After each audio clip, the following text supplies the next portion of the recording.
Hello guys, नमस्कार सबैजनालाई। आज फेरि मैले अर्को भिडियो लिएर आएको छु है। कति पछि भनेपछि आज त कति भयो? 1 वर्ष। 1 वर्ष त भइसक्यो होला है। 1 वर्षपछि मेरो अर्को भिडियो आएको छ आज। आज पनि हामी कहाँ आएको छौँ भने के भन्छ हिल पार्क, बुटवलको हिल पार्क भन्ने ठाउँमा चाहिँ आज हामी आइरहेको छौँ। हजुर बुवाले पनि भन्नुहुन्छ, बुवा कहाँ जानु लाउनु भयो तपाईँ? माथि जानु नि हो घुम्न। ए बुवा पनि घुम्न जानु नै रहेछ। हामी पनि घुमेरै आएको भन्नुपर्छ है। कसरी बनाउँछन् के गर्छन् अझै राम्रोसँग थाहा छैन। एउटा भिडियो बनाएर छोडेको छु। म छिटो बोल्छु रे। अस्ति नको भिडियो पछि बल्ल ख्याल भयो। के भन्छ अब ठाउँ देखाउने कस्तो भइरहेछ। हजुर हामी चाहिँ त्यही हो है। त्यही हो बाइ बोल्न जानुहुन्छ कि भन्नु न। हजुर के पनि बोलिन ल।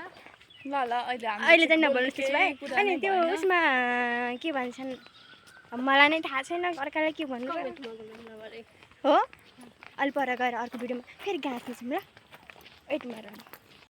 हामी चाहिँ अहिले यो पार्क जस्तैमा आइसक्यौँ है। हिल पार्कमा आएको छौँ ल। यहाँ चाहिँ धेरै रमाइलो रहेछ। फुलहरू रहेको छन्। भाइहरू पनि घुम्न आउनु भएको छ। धेरै धेरै रमाइलो छ ठाउँ। अब हजुरहरूलाई कस्तो लाग्छ त थाहा छैन। म चाहिँ बल्ल सुरु है। भलक चाहिँ अस्ति नै एउटा बनाएको छु। त्यसपछि आज नि बोला 1 वर्षको अन्तरालमा। त्यो पनि 1 वर्षको अन्तरालमा सुनिसक्नु भयो होला हजुरहरूले चाहिँ।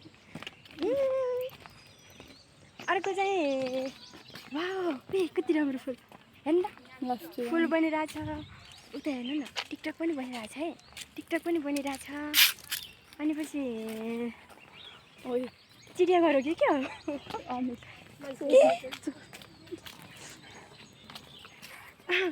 ए करिश्मा तिमी त्यहाँ कसरी गएको? अरे म त अस्ति नै गएको थिएँ। बाँदरको मुख